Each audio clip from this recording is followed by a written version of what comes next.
అంటార్టికాలో మనకు తెలియని ఎన్నో మిస్టరీస్ ఉన్నాయి. ఈరోజు ఈ వీడియోలో అంటార్టికాకి చెందిన 5 అన్సాల్వ్డ్ మిస్టరీస్ గురించి తెలుసుకుందాం. సో ఇంకెందుకు late, let's get into the video. The fate of Antarctic snow cruiser. అంటార్టికాలోని ఫ్రోజన్ వెస్ట్లాండ్లో ఒక వింతైన ప్రాంతం ఒక ఇంటర్నేషనల్ ఎక్స్పెడిషన్ వాళ్ళకి కనబడింది. ఆ ప్రాంతంలో వాళ్ళు లిటిల్ అమెరికా ఎక్స్ప్లోరేషన్ బేసెస్ ఉన్నాయి. ఆ ప్రాంతాలన్నింటినీ కూడా ఎక్స్ప్లోర్ చేస్తున్నారు. అది 1958వ సంవత్సరం. ఆ టైంలో వాళ్ళకు ఒక బ్యాంబూ పోల్ ఆ అంటార్టికా ఐస్లోంచి బయటకు వచ్చి కనబడుతోంది. దాని చుట్టూ మొత్తం మంచే ఉంది, కానీ ఆ పోల్ మాత్రం చాలా స్పెషల్గా కనబడుతుంది. సో అదేంటో తెలుసుకుందామని చెప్పి ఆ టీము వాళ్ళతో పాటుగా తీసుకొని వచ్చిన ఒక బుల్డోజర్ని అక్కడికి తీసుకొని వచ్చి మొత్తం ఆ ప్రాంతంలో ఐస్ అంతటిని కూడా బయటికి తీయించారు. సో అప్పుడు వాళ్ళకి కనబడింది ఏంటి అంటే ఒక అన్ఎక్స్పెక్టెడ్ అంటార్క్టిక్ స్నో క్రూజర్. అది చాలా అంటే చాలా పెద్ద వెహికల్. అది 56 అడుగుల పొడవు ఉంది, 17 అడుగుల ఎత్తు కూడా ఉంది. సో చాలా పెద్దదనమాట. అండ్ దాంట్ లోపల ఉన్న క్యాబిన్లో ప్రీవియస్ ఆక్యుపెంట్స్ యొక్క బిలాంగింగ్స్ అన్నీ యాజ్ ఇట్ ఈస్ ఉన్నాయి. అంటే సిగరెట్స్, పేపర్స్, మ్యాగజైన్స్ అవన్నీ యాజ్ ఇట్ ఈస్ ఉన్నాయి. అయితే ఆ ఎక్స్పెడిషన్ వాళ్ళకి ఆ వెహికల్ని వాళ్ళతో పాటుగా తీసుకొని వెళ్ళి రైట్ లేదు. సో అందుకని దాన్ని అక్కడే వదిలేసి ఆ వెహికల్ యొక్క లొకేషన్ మాత్రం నోట్ చేసుకొని వాళ్ళు అక్కడ నుంచి వెళ్ళిపోయారు. కానీ వాళ్ళకి తెలియదు ఆ అంటార్క్టిక్ స్నో క్రూజర్ని వాళ్ళు చూడడం అదే ఆఖరిసారి అవుతుంది అని. ఈ అంటార్క్టిక్ స్నో క్రూజర్ని క్రియేట్ చేసిన పర్సన్ పేరు థామస్ పోల్టర్. ఇతను US Antarctic service expedition of 1939 to 1941 యొక్క హెడ్.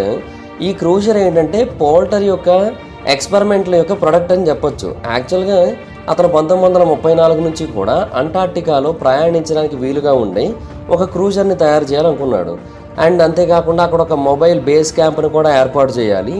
అదే ఏదైనా ఒక పెద్ద వెహికల్ మన దగ్గర ఉన్నట్టయితే అలాంటి ప్రాబ్లమ్స్ ఏమీ లేకుండా దాంట్లోనే ప్రయాణిస్తూ దాంట్లోనే ఉండిపోవచ్చు కదా మనం అన్నట్టుగా ఒకదాన్ని క్రియేట్ చేయాలి అనుకున్నాడు. ఫస్ట్ ఒక బైప్లేన్ ప్లాట్ఫామ్ అయితే తీసుకున్నాడు. ఆ తర్వాత కొన్ని టైర్స్ తీసుకున్నారు, తర్వాత 2 డీజిల్ ఇంజన్లు తీసుకున్నాడు. మొత్తంగా 300 హార్స్ పవర్ జనరేట్ చేసేలాగా దాన్ని డిజైన్ చేశాడు. అండ్ మంచులో చాలా రకాల ప్రాబ్లమ్స్ అయితే ఉంటాయి కదా, సో ఆ ఛాలెంజెస్ అన్నిటిని కూడా దృష్టిలో పెట్టుకొని దాన్ని అయితే అతను రూపొందించాడు. అయితే అంటార్క్టిక్ స్నో క్రూజర్ అంటార్టికాలోకి జనవరి 15, 1940 అడుగుపెట్టింది.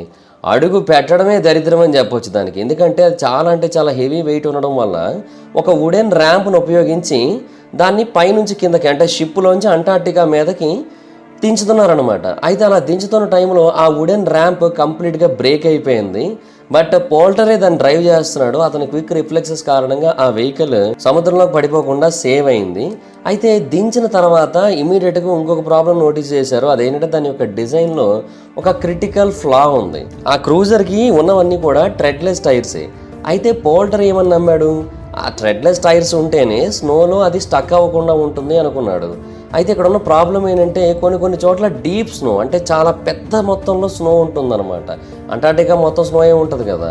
సో స్టార్టింగ్లో కొంత నార్మల్ స్నో ఉన్నా కూడా మెల్లిమెల్లిగా వెళ్తూ ఉన్న కొద్దీ అది చాలా అంటే చాలా పెద్ద మొత్తంలో స్నోని అయితే ఎక్స్పీరియన్స్ చేస్తుంది. అండ్ ఆ స్నో మీద ఇది ముందుకు ఏమాత్రం కదలలేకపోతుంది. అయితే దీన్ని రివర్స్లో డ్రైవ్ చేస్తున్నప్పుడు మాత్రం కొంత డిస్టెన్స్ల వరకు ట్రావెల్ చేయగలుగుతుంది. అండ్ దానికి ఏదైతే పర్పస్ ఉందో ఆ పర్పస్ను కూడా కొన్నాళ్ళ పాటు అది బాగానే సర్వ్ చేసింది. అంటే అది బేస్ బిల్డింగ్గా పనిచేయాలనుకున్నారు కదా, అలాగే చేసింది. లిటిల్ అమెరికా 3 అనే ప్రాంతం దగ్గర అది బాగానే పనిచేసింది. కాకపోతే ఆ తర్వాత మాత్రం మళ్ళీ దాన్ని తిరిగి రిటర్న్ తీసుకొని రావాలి అనుకోలేదు. దాన్ని అక్కడే వదిలేశారనమాట. అంటే ఆ బేస్ని వదిలేశారు, దాన్ని వదిలేశారు. డిసెంబర్ 22, 1940 దాన్ని అక్కడ వదిలేసి వచ్చేసారు. తర్వాత 1946లో ఆపరేషన్ హై జంప్కి చెందిన కొంతమంది ఎక్స్ప్లోరర్స్ ఆ వెహికల్ని చూశారు. చాలా ఎక్సలెంట్ కండిషన్లో ఉంది. అండ్ దాని యొక్క టైర్స్లో ఎయిర్ మాత్రమే లేదు.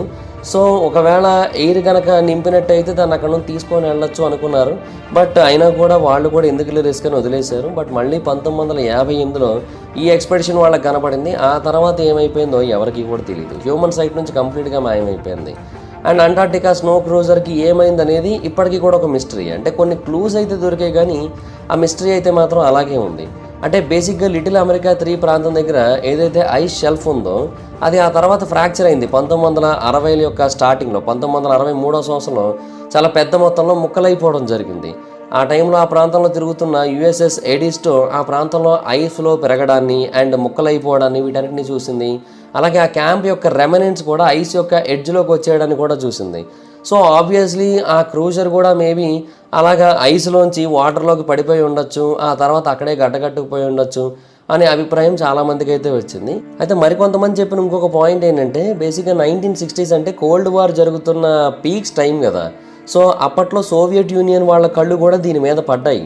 సో సోవియట్ యూనియన్ వాళ్ళు కూడా అంటార్టికా నుంచి ఆపరేట్ చేస్తూ ఉంటారు కదా. సో వాళ్ళు మేబీ దీని గురించి తెలుసుకొని ఈ వెహికల్ని వాళ్ళతో పాటుగా తీసుకొని వెళ్ళిపోయి ఉండొచ్చు. ఎందుకంటే ఇది నెక్స్ట్ లెవెల్ టెక్నాలజీ అండ్ ఈ టెక్నాలజీని వాళ్ళు కూడా వాడుకోవాలనుకున్నారు. సో అందుకోసం దీన్ని వాళ్ళతో పాటుగా తీసుకొని వెళ్ళిపోయి ఉండొచ్చు అని కూడా కొంతమంది అయితే అభిప్రాయపడుతూ వచ్చారు. కొంతమంది ఏమో అదేం లేదు, అది జస్ట్ ఆ ఐస్ లోపలికి మళ్ళీ కూరుకుపోయింది అంతే, అదేమి నీటి లోపల పడిపోలేదు అని చెబుతూ ఉంటారు. సో ఇలాగ మల్టిపుల్ థియరీస్ అయితే వినిపిస్తూ ఉంటాయి. బట్ ఎగ్జాక్ట్గా క్రూజర్కి ఏం జరిగింది అనేది అయితే మాత్రం ఇప్పటికీ ఎవరికి పూర్తిగా తెలియదు. హాయ్ ఫ్రెండ్స్, మీరు ఎప్పుడైనా సరే 5,000 రూపాయల ప్రోడక్ట్ 250 రూపాయలకి రావడాన్ని గమనించారా? లేదు కదా. కానీ అమెజాన్, ఫ్లిప్కార్ట్ లాంటి కంపెనీస్ ఏం చేస్తూ ఉంటాయంటే కొన్ని గోల్డెన్ హవర్స్ టైంలో మెగా డీల్స్ ఇస్తూ ఉంటాయి. ఆ డీల్స్ టైంలో ఒక్కొక్క ప్రోడక్ట్ మీద 90% నుంచి 95% వరకు డిస్కౌంట్ అయితే ఉంటుంది. అయితే ఈ డీల్స్ కోసం మీరు కాన్స్టెంట్గా ఆ యాప్స్ చెక్ చేస్తూ ఉండలేదు కదా. కానీ మీకోసం నేను వాటన్నిటిని కూడా కాన్స్టెంట్గా చెక్ చేస్తూ ఉంటాను. అండ్ దాంట్లో ఎప్పుడు ఏ డీల్ పెట్టినా కూడా ఇమీడియట్గా మీకు ఆ ప్రోడక్ట్ని అయితే షేర్ చేస్తాను. మీరు ఇమీడియట్గా ఆ ప్రోడక్ట్ని పర్చేస్ చేయొచ్చు దాని నుంచే. అండ్ అంతేకాదు కొన్ని ఎక్స్ట్రాడినరీ ప్రొడక్ట్స్ ఉంటాయి, వాటిని మీరు బయట ఎక్కడ కూడా చూడరు. వాటి గురించి కూడా నేను మీకు షేర్ చేస్తాను. మీరు సింపుల్గా చేయాల్సింది ఒకటే, కింద డిస్క్రిప్షన్లో మన టెలిగ్రామ్ ఛానల్ లింక్, మన వాట్సాప్ ఛానల్ లింక్, మన ఇన్స్టా బ్రాడ్కాస్ట్ ఛానల్ లింక్ ఉంటాయి. వీటిలో మీరు ఏ యాప్ ఎక్కువగా వాడతారో ఆ యాప్కి సంబంధించిన లింక్ మీద క్లిక్ చేసి ఆ యాప్లో ఉన్న మన ఛానల్ని ఫాలో అవ్వండి. దాంట్లో రెగ్యులర్గా చాలా ప్రొడక్ట్స్ అయితే మీకు అప్డేట్ అవుతూ ఉంటాయి. అండ్ ఆ ప్రొడక్ట్స్లో మీకు ఏది నచ్చినట్టయితే దాన్ని మీరు కొనుగోలు చేయొచ్చు వెంటనే. సో డిస్క్రిప్షన్లో లింక్స్ ఉన్నాయి, వెంటనే ఫాలో అవ్వండి. Number 2, to the world I'm dead. ఇప్పుడు మనం మాట్లాడుకోబోయేది కార్ల్ డిష్ అనే ఒక పర్సన్ గురించి. అది 1965 సంవత్సరం మే నెల ఒక చల్లటి రోజు. అంటే మే నెలలో చల్లటి రోజు ఏంటి అనే అనుమానం మీకు రావచ్చు. అది అంటార్టికా, అది ఎప్పుడు చల్లగానే ఉంటుంది. అతను అయనోస్పెరిక్ ఫిజిసిస్ట్. అతని పేరు కార్ల్ డిష్. అతను తన యొక్క రేడియో నాయిస్ బిల్డింగ్ నుంచి బయటకు వచ్చాడు. అది అంటార్టికాలోని బర్డ్ స్టేషన్లో ఉంటుంది. ఉదయం 9:15 బయటకు వచ్చాడు. సో అక్కడ నుంచి 7,000 అడుగుల దూరంలో మెయిన్ స్టేషన్ అయితే ఉంటుంది. అది అతనికి అలవాటే, రోజు నడుస్తూ ఉంటాడు. సో ఆ రోజు కూడా అలాగే నడుస్తూ వెళ్ళాడు. అయితే అదే అతని యొక్క ఫైనల్ జర్నీ, ఫైనల్ వాకింగ్ అని అతనికి ఆ టైంలో తెలియదు. బేసిక్గా ఆ రోజు వెదర్ కండిషన్స్ కొంచెం హార్ష్గానే ఉన్నాయి. కాకపోతే డిష్కి అదేమంత కొత్త ఏమీ కాదు. బేసిక్గా పాత అంతా కూడా అతనికి క్లియర్గా ఐడియా ఉంది. ఎందుకంటే అప్పటికే అతను అలాగా 25 సార్లు ప్రయాణించాడు కాబట్టి. బట్ ఈ ట్రిప్లో మాత్రం కంప్లీట్గా ఐస్ అంటే స్నో, పొగమంచు ఇవన్నీ కూడా కమ్మేయడం వల్ల అతనికి ఎదురుగా ఏం జరుగుతుందో అసలు ఏం కనబడలేదు, ఏముందో ఏం అర్థం కాలేదు. అయినా కూడా అతను కంగారు పడలేదు. ఎందుకంటే అక్కడ ఒక హ్యాండ్ లైన్ మార్కింగ్ ఉంటుంది, అది రెండింటికి మధ్యలో ఉంటుందన్నమాట. సో 2 లొకేషన్స్కి కూడా నావిగేషన్ ఈజీగా ఉండడం కోసం దాన్ని ఏర్పాటు చేశారు. అయితే ఎంత హార్షెస్ట్ కండిషన్స్ వచ్చినా కూడా ఆ ప్రాంతంలో అదైతే ఫెయిల్ అవ్వదు. కానీ ఆ రోజు అది కూడా ఫెయిల్ అయింది. అది కూడా ఏమైందో కనబడట్లేదు. సో డిష్ ఎటో తప్పిపోయాడు, ఎటో వెళ్ళిపోయాడు. అండ్ స్టేషన్కి అతను 10 రావాల్సి ఉంటుంది, కానీ రాలేదు. సో అతను ఏమయ్యాడో తెలుసుకోవడానికి ట్రై చేశారు, కాంటాక్ట్ ఏం అవ్వట్లేదు. సో సెర్చ్ పార్టీ వాళ్ళని ఇమీడియట్గా పంపించారు అతను ఎక్కడ ఉన్నాడో తెలుసుకోవడం కోసం. 1 గంట పాటు సెర్చ్ చేసిన తర్వాత స్టేషన్ నుంచి వెస్ట్ వైపుకి, అంటే ఇటువైపు కాకుండా వేరే డైరెక్షన్లో అతని యొక్క అడుగులు అయితే కనబడ్డాయి. అయితే ప్రాబ్లం ఏమొచ్చిందంటే అప్పటికి గంట సేపు తిరుగుతూ ఉండడం వల్ల రెస్క్యూ పార్టీ వెహికల్స్లో ఫ్యూల్ అంతా కూడా అయిపోయింది. సో వాళ్ళు చేసేదేమీ లేక స్టేషన్కి రిటర్న్ అయిపోవాల్సి వచ్చింది. అండ్ అదే టైంలో చాలా స్ట్రాంగ్ విండ్స్ కూడా ఉన్నాయి. సో వాళ్ళకి వేరే ఆప్షన్ లేదు. అయితే మరుసటి రోజు వాళ్ళు మళ్ళీ స్టార్ట్ చేసిన టైంకి ముందు రోజు వచ్చిన హార్ష్ విండ్స్ కారణంగా ఆ డిష్ యొక్క ట్రేసెస్ అన్నీ కూడా కంప్లీట్గా ఎరేజ్ అయిపోయాయి. సో ఆ రోజు సాయంత్రం వరకు వెతికారు, బట్ డిష్ ఏమయ్యాడో ఎవరికీ తెలియదు. కాన్స్టెంట్గా ఆ తర్వాత వెతుకుతూనే ఉన్నారు. ఈవెన్ వాళ్ళ కొలీగ్స్ అందరూ కూడా టెంపరేచర్స్ -79 పడిపోయినా కూడా ఆ ప్రాంతంలో హ్యూమన్ చైన్ లాగా ఫామ్ అయ్యి మరి ఆ ప్రాంతంలో వెతుకుతూనే ఉన్నారు. అంటే మళ్ళీ వీళ్ళు తప్పిపోయి వీళ్ళు ప్రాణాలు పోగొట్టుకోకూడదు కదా, అందుకే హ్యూమన్ చైన్ లాగా ఫామ్ అవుతూ వెళ్ళారు. అయినా కూడా డిష్ ఏమయ్యాడో తెలియలేదు. ఆకాశంలోకి కొన్ని ఫ్లేయర్స్ని కూడా ఫైర్ చేశారు, అయినా కూడా నో యూజ్. తర్వాత మెయిన్ బిల్డింగ్స్ అన్నింటినీ కూడా కంప్లీట్గా ఫ్లడ్ లైట్లతో నింపేశారు, అయినా కూడా అతను ఏమయ్యాడో తెలియలేదు. 1 వారం పాటు కంటిన్యూస్గా ప్రాంతం అంతా వెతికారు. సుమారుగా 35 చదరపు మైళ్ళ ప్రాంతం మొత్తాన్ని కూడా సెర్చ్ చేశారు. అంటార్టికాలో ఒక మనిషి అంతకంటే ఎక్కువ దూరం ట్రావెల్ చేయలేడు. సో కార్ల్ డిష్ చనిపోయి ఉంటాడని అయితే మే 14న వాళ్ళు క్లారిటీకి అయితే వచ్చేసారు. ఇంకా వదిలేశారు ఆ తర్వాత అతని గురించి. బట్ ఇంటర్నెట్లో మాత్రం అతని గురించి థియరీస్ అయితే ఆగలేదు. ఆ రోజు రాత్రి డిష్కి ఏమై ఉండొచ్చు అని దాని గురించి మల్టిపుల్ థియరీస్ అయితే వచ్చాయి. బేసిక్గా కార్ల్ డిష్ ఏ రోజైతే కనిపించకుండా మాయమైపోయాడో అదే రోజు ఆకాశంలో కొన్ని స్ట్రేంజ్ లైట్స్ కొంతమందికి కనబడ్డాయి అంటార్టికా యొక్క పైభాగంలో. సో కొంతమంది ఏమన్నారంటే యూఎఫ్ఓల ద్వారా ఏలియన్స్ వచ్చి కాల్ డిష్ని ఎత్తుకుపోయి వాళ్ళతో పాటుగా తీసుకొని వెళ్ళిపోయి ఉండొచ్చు అని చెబుతూ ఉంటారు. సో అది ఎంతవరకు వాస్తవమే మనకే తెలియదు. అయితే ఆ తర్వాత కొన్నాళ్ళకి కాల్ డిష్ నుంచి ఒక రేడియో మెసేజ్ మెక్ముర్డో స్టేషన్కి 1971లో వచ్చిందంట. బేసిక్గా అది ఒక AA2 వెదర్ సర్క్యూట్. అండ్ దాంట్లో ఆ మెసేజ్ మొత్తాన్ని కూడా ట్రాన్స్క్రిప్ట్ చేస్తే డిష్ ఒక డెల్యూజనల్ గ్రాండ్ వాయిస్ ఫిగర్ అని, అతను కావాలని తప్పిపోయాడని, అతను బేసిక్గా సుపీరియారిటీని కోరుకున్నాడంట తన ఫెలో హ్యూమన్స్ నుంచి, అంటే తన కొలీగ్స్ నుంచి, తన చుట్టూ ఉన్న వాళ్ళ నుంచి కూడా. అండ్ అది దొరకకపోయేసరికి అతను వాళ్ళందరికీ కూడా దూరంగా వెళ్ళిపోయి తనకి తానుగానే చనిపోయినట్టుగా డిక్లేర్ చేసుకున్నట్టుగా ఆ మెసేజ్ అయితే ఉంది. బట్ ఆ మెసేజ్ కాల్ డిషే పంపాడు అనడానికి ఆధారం అయితే లేదు. అండ్ ఒకవేళ అతను నిజంగానే చనిపోయినట్టయితే ఈ పాటికి అతని బాడీ మీద ఒక 2 కిలోమీటర్ల ఎత్తైన ఐస్ ఉండొచ్చు అనే పాయింట్ కూడా కొంతమందికి అయితే వచ్చింది. అండ్ ఆ తర్వాత కొన్నాళ్ళకి ఇంకొక మెసేజ్ వచ్చింది. ఆ మెసేజ్లోనేమో కాల్ డిష్ బ్రతికే ఉన్నాడు అని చెప్పింది. సో ఇలా కాన్స్టెంట్గా అతని గురించి మెసేజ్లు అయితే వస్తూ ఉన్నాయి. బట్ ఎవరు పంపుతూ వచ్చారు ఏంటనేది క్లారిటీ అయితే లేదనమాట. బట్ ఒకటైతే వాస్తవం, కాల్ డిష్కి సంబంధించి వచ్చిన 2 మెసేజ్ల్లోని కూడా హ్యూమన్ కంపానియన్షిప్ తనకు నచ్చట్లేదు అన్నట్టుగానే చెప్పడం జరిగింది. సో ఇది కొంతవరకు ఫ్యాబ్రికేషన్ అయి ఉండొచ్చు, ఎందుకంటే అంతకుముందు కాల్ డిష్ బాగానే ఉన్నాడు కదా అందరితోనే అనే క్వశ్చన్ అయితే రైజ్ అయింది. సో ఇప్పటికీ కూడా కాల్ డిష్ యొక్క మిస్టరీ ఒక అన్సాల్వ్డ్ మిస్టరీగానే మిగిలిపోయింది. అతని యొక్క బాడీ కూడా దొరకలేదు. అది దొరికితే తప్ప ఈ మిస్టరీ అయితే సాల్వ్ అయ్యే ఛాన్స్ అయితే లేదు. Number 3, New Berchtesgaden. రెండో ప్రపంచ యుద్ధం ముగిసిన తర్వాత ఒక అన్ఎక్స్పెక్టెడ్ ఇన్సిడెంట్ అర్జెంటీనాలో ఉన్న మార్డెల్ ప్లాటా నేవల్ బేస్ దగ్గర జరిగింది. అంటే జర్మనీ వాళ్ళు సరెండర్ అయిపోయిన 2 నెలల తర్వాత జరిగింది ఇది. అదేంటంటే ఒక జర్మన్ యూ బోట్, అంటే ఒక జర్మన్ సబ్మెరైన్ ఆ ప్రాంతానికి వచ్చింది. సో ఆ సిటీలో ఉన్న వాళ్ళందరూ కూడా మేబీ ఇంకా యుద్ధం ముగిసిపోలేదేమో అనే కైండ్ ఆఫ్ కన్ఫ్యూజన్లోకి వచ్చారు. ఇది జరిగిన ఇంకొక 4 రోజుల తర్వాత ఇంకొక జర్మన్ యూ బోట్ ఆ ప్రాంతానికి చేరుకుంది. దాని పేరు U977. ఇది ఆగస్టు 17వ తారీఖున ఆ ప్రాంతాన్ని చేరుకుంది. సో స్పెక్యులేషన్స్ ఇంకా ఎక్కువైపోయాయి. అంటే యుద్ధం అనేది ముగిసిపోలేదు, యుద్ధం అనేది మళ్ళీ కొనసాగే అవకాశాలు ఉన్నాయి అనే కైండ్ ఆఫ్ క్వశ్చన్ అయితే వచ్చిందనమాట.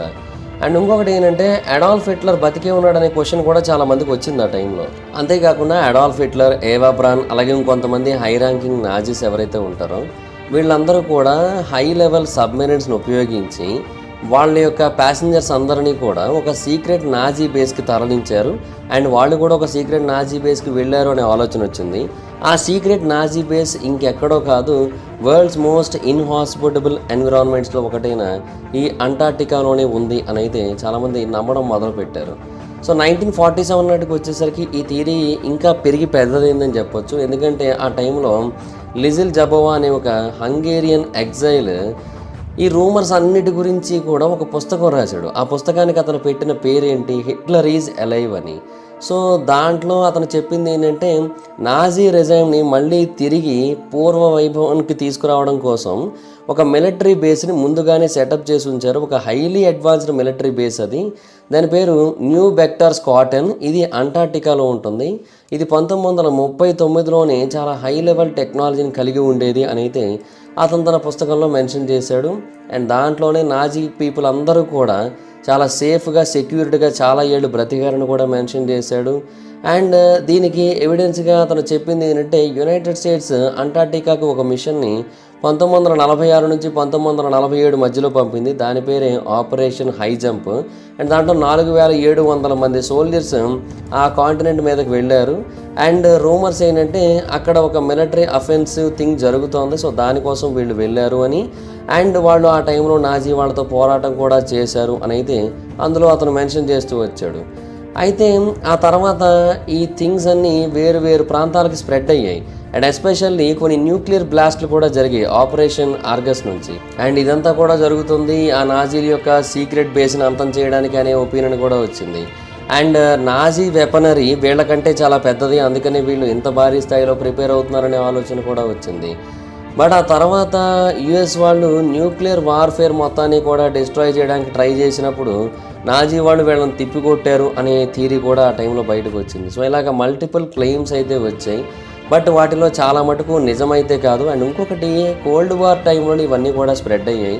కోల్డ్ వార్ పూర్తయిపోయిన తర్వాత మ్యాక్సిమం ఈ బెర్చెస్గాడెన్కి సంబంధించినవన్నీ కూడా కంప్లీట్గా ప్రజల యొక్క మెమరీ నుంచి డిలీట్ అయిపోయాయని చెప్పొచ్చు. కాకపోతే ఒక క్వశ్చన్ అయితే మిగిలిపోయింది, అదేంటంటే నాజీలు నిజంగానే అంటార్టికాలోకి ఎంటర్ అయ్యారా అని.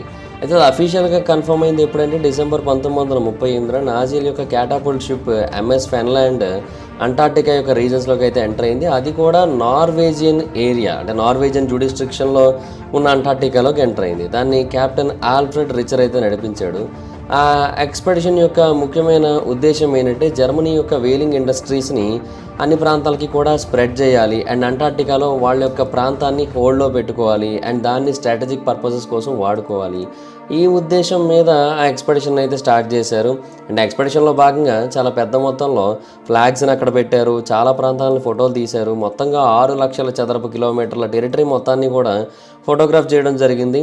అండ్ ఆ ప్రాంతాన్ని నోలాండ్ అని పిలవడం మొదలుపెట్టారు వాళ్ళందరూ కూడా. ఆ తర్వాత ఆ షిప్ని అక్కడ నుంచి తీసుకొని వచ్చేసారు. అయితే ఆ తర్వాత ఫ్యూచర్ ట్రిప్స్ అయితే ప్లాన్ చేశారు, కానీ రెండో ప్రపంచ యుద్ధం స్టార్ట్ అవ్వడంతో అవన్నీ ఆగిపోయాయి. సో నాజీ ఎక్స్పెడిషన్స్ అంటార్టికాలో ఆ తర్వాత కొనసాగలేదు అండ్ ఆ బేస్ని కూడా ఎస్టాబ్లిష్ అయితే చేయలేదు. అండ్ ఇంకా American side operation high jump అనేది ఒక అఫీషియల్ మిషన్. వాళ్ళు కొన్ని వేల మంది సోల్జర్స్ని అక్కడికి పంపడానికి రీజన్ ఏంటంటే సీక్రెట్ నాజీ బేస్ మీదకి యుద్ధం చేయడానికి అయితే కాదు. ఇన్స్టెడ్ ఆ పీపుల్ అందరిని అక్కడ ఎందుకు పంపారంటే ఆర్కిటిక్ వార్ఫేర్ కోసం ట్రైనింగ్ ఇవ్వడానికి. అంటే బేసిక్గా ఆర్కిటిక్ ప్రాంతం అంతా కూడా పూర్తిగా మంచుతో నిండిపోయి ఉంటుంది. ఎస్పెషల్లీ ఇప్పుడు అమెరికన్స్ రష్యా మీదకి యుద్ధానికి వెళ్ళాలంటే అక్కడ కోల్డ్ వార్ నడుస్తుంది కదా, సోవియట్ యూనియన్ మీదకి వెళ్ళాలి అంటే బేసిక్గా ప్రాంతం అంతా పూర్తిగా ఇలాగ మంచుతో నిండిపోయి ఉంటుంది. సో అక్కడ యుద్ధం చేయడం ఎలాగా అనేది ముందుగానే వాళ్ళకి ట్రైనింగ్ ఇవ్వడం కోసం వాళ్ళందరినీ కూడా ఆ ప్రాంతానికి అయితే పంపించారు, అంతే, అంతకు మించి ఇంకేమీ లేదు. బట్ ఆ తర్వాత ఎలాగో వెళ్ళారు కదా అని చెప్పి ఎక్స్ప్లోరేషను, రీసెర్చ్లు ఇవన్నీ కూడా కొనసాగించారనమాట. సో డెఫినెట్గా నాజీ బేస్ అనేది ఆ ప్రాంతంలో ఉంది అనడానికి ఒక కాంక్రీట్ ఎవిడెన్స్ అయితే లేదు. అండ్ ఇంకోటి ఏంటంటే అది చాలా ఇన్హాస్పిటబుల్ కండిషన్స్లో ఉంటుంది అంటార్టికా అనేది. అండ్ దాంట్లో ఒక కొండ కింద అండర్ గ్రౌండ్ బేసు చాలా సీక్రెట్గా కట్టాలి అంటే చాలా లాజిస్టికల్ ఛాలెంజెస్ అయితే ఉంటాయి. సో అందువల్ల అంత ఈజీ అయితే కాదు అని అయితే చాలామంది నమ్మకం. బట్ ఇప్పటికీ ఉంది అని నమ్ముతున్న వాళ్ళ సంఖ్య అయితే మాత్రం కొంచెం గట్టిగానే ఉందనే చెప్పాలి. Number 4, gravitational anomaly. అంటార్టికా మీద పరిశోధనలు చేస్తున్న కొంతమంది శాస్త్రవేత్తలకి అంటార్టికా యొక్క ఐస్ కింద భాగంలో ఒక పెద్ద మిస్టరీ కనబడింది. అది చూసి వాళ్ళు చాలా ఆశ్చర్యపోయారు. ఇది జరిగింది 2006 సంవత్సరంలో. నాసా వాళ్ళ యొక్క గ్రేట్ శాటిలైట్స్ ఒక గ్రావిటేషనల్ అనామలీని అంటార్టికా యొక్క ఈస్ట్ భాగంలో చాలా పెద్ద ప్రాంతంలో కనుగొనడం జరిగింది. అండ్ అక్కడ ఏం చూపిస్తూ వచ్చిందంటే ఆ ఐస్ కింద చాలా పెద్ద మొత్తంలో ఏదో ఉంది, అంటే హ్యూజ్ మాస్ అయితే ఉంది ఆ ప్రాంతంలో. అదేంటని తెలియట్లేదు అన్నట్టుగా చెప్పింది. సో అది చూసిన తర్వాత శాస్త్రవేత్తలకు ఆ ప్రాంతం మీద చాలా ఇంట్రెస్ట్ కలిగింది. ఫర్దర్గా చాలా ఇన్వెస్టిగేషన్స్ చేశారు. సో అప్పుడు వాళ్ళు చెప్పింది ఏంటంటే ఆ మాస్ అనేది మేబీ ఆ ప్రాంతంలో పడిన ఒక ఇంపాక్ట్ క్రేటర్ కారణంగా అని తెలియజేశారు. అంటే అప్పట్లో ఒకటి ఆ ప్రాంతంలో పడ్డాది, అది మెల్లిమెల్లిగా ఐస్ యొక్క కింద భాగానికి వెళ్ళిపోయింది అండ్ దాని యొక్క పై భాగంలో ఐస్ అంతా కూడా పేరుకుపోయింది. సో అందుకని ఇప్పుడు అంత పెద్ద మాస్ ఉన్నట్టుగా మనకు కనబడుతుంది అని తెలియజేశారు. వాళ్ళ యొక్క అంచనా ఏంటంటే ఇది 151 నుంచి 300 మీటర్ల డయామీటర్లు అయితే ఉంటుందని, అట్లీస్ట్ 2782 ఫీట్ వెడల్పు అయితే ఉంటుందని చెప్పారు. సో డెఫినెట్గా చెప్పాలంటే చిక్స్ క్లబ్ క్రేటర్ ఏదైతే ఉందో, అంటే డైనోసార్లు అంతరించిపోవడానికి కారణమైన ఆస్ట్రాయిడ్ ఏదైతే ఉందో దానికంటే 4-5 రెట్లు పెద్దగా ఉంది ఇది అని అయితే తెలియజేశారనమాట శాస్త్రవేత్తలందరూ కూడా. సో డెఫినెట్గా అంత పెద్దది పడ్డాది అంటే మరి చాలా భారీ స్థాయిలో అంటార్టికాకి చెందిన ఎన్నో ఐస్ షీట్స్ అనేవి కంప్లీట్గా అంతరించిపోవాల్సి ఉంటుంది, కరిగిపోవాల్సి ఉంటుంది కదా. సో ఈ క్వశ్చన్ వచ్చింది చాలామందికి. సో డెఫినెట్గా ఇది పాసిబుల్ అయ్యే ఛాన్సెస్ చాలా తక్కువ ఉన్నాయి. ఇన్ఫ్యాక్ట్ ఇది ఇంపాసిబుల్ అని కూడా చాలామంది అభిప్రాయపడ్డారు. అయితే అంత పెద్ద ఇంపాక్ట్ క్రేటర్ క్రియేట్ అవ్వాలంటే ఫస్ట్ ఆఫ్ ఆల్ అంత పెద్ద ఆబ్జెక్ట్ పడాలి కదా భూమి మీద. అలాంటిది కూడా పడినట్టయితే ఏం అనిపించట్లేదని తెలియజేశారు. బట్ కొంతమంది ఏమన్నారంటే లేదు ఇది వాస్తవమే, దీని కారణంగానే భూమి మీద చాలా జీవులు అంతరించిపోయాయని కూడా చెబుతూ ఉన్నారు. అయితే మరికొంతమంది ఏమన్నారంటే ఆ ప్రాంతంలో ఒక గ్రావిటీ ఎనామలీ ఉంది, అంటే బేసిక్గా ఆ ప్రాంతంలో మిగతా ప్రాంతాలతో కంపేర్ చేసినట్టయితే గ్రావిటీ చాలా డిఫరెంట్గా ఉంది అని తెలియజేశారు. సో అందుకని భూమి లోపల అంటే ఐస్ కిందన ఏవైతే ఉన్నాయో అవి కొంచెం ఎక్కువ వెయిట్ ఉన్నట్టుగా కనబడుతూ మనకి మాస్ ఎక్కువ ఉన్నట్టుగా చూపిస్తోంది, అంతే, అంతకు మించి ఇంకేమీ లేదు అని తెలియజేశారు.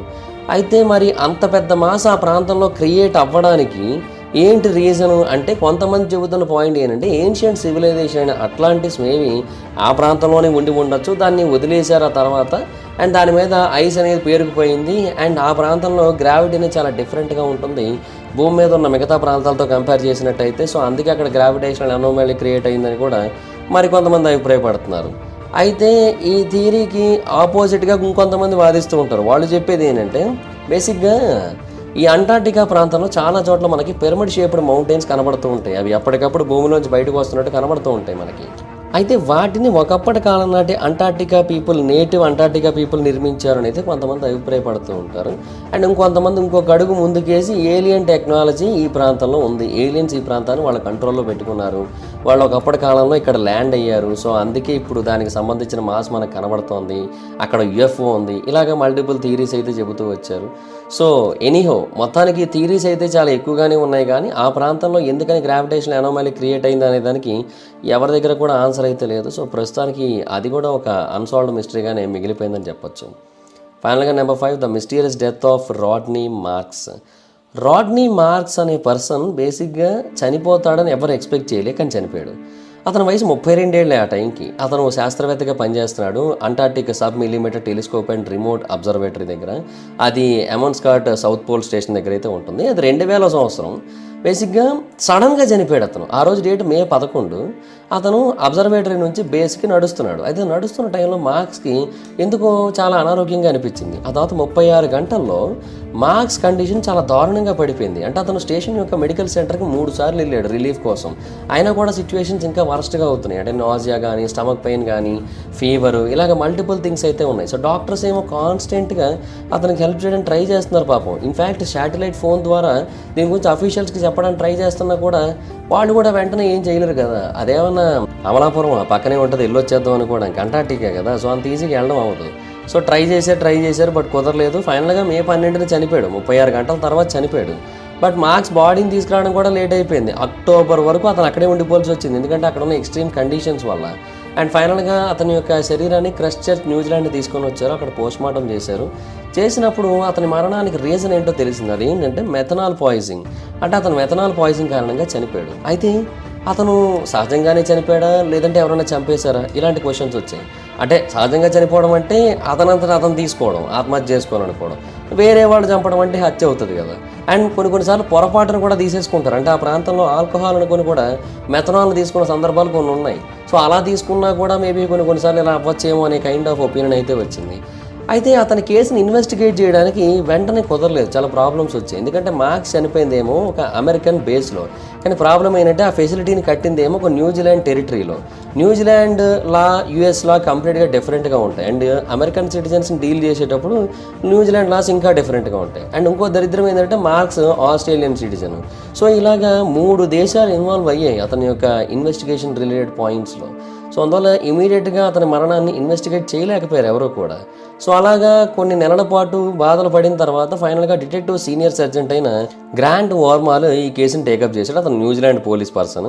సో కేసుని టేకప్ చేసి ఇన్వెస్టిగేట్ చేయడం మొదలుపెట్టాడు. ఇన్వెస్టిగేషన్లో ఇంకా ఎక్కువ క్వశ్చన్లు పుట్టాయి జవాబుల కంటే. బేసిక్గా మార్క్స్ తన లైఫ్ని తనే ఎండ్ చేసుకుంటాడు అనడానికి ఎలాంటి ఆధారం దొరకలేదు అతనికి. అండ్ అతనికి ఏదైతే మెథనాల్ డోస్ ఇవ్వడం జరిగిందో, అంటే అట్లీస్ట్ తీసుకోవడం జరిగిందో, అది ఏదో యాక్సిడెంటల్గా ఇచ్చే డోస్ అయితే కాదు. ఒకవేళ ఆల్కహాల్ అనుకొని మెథనాల్ తీసుకున్నా కూడా అంత డోస్ ఎవరు తీసుకోరు కదా, చాలా ఎక్కువ డోస్ తీసుకున్నాడు ఆయన.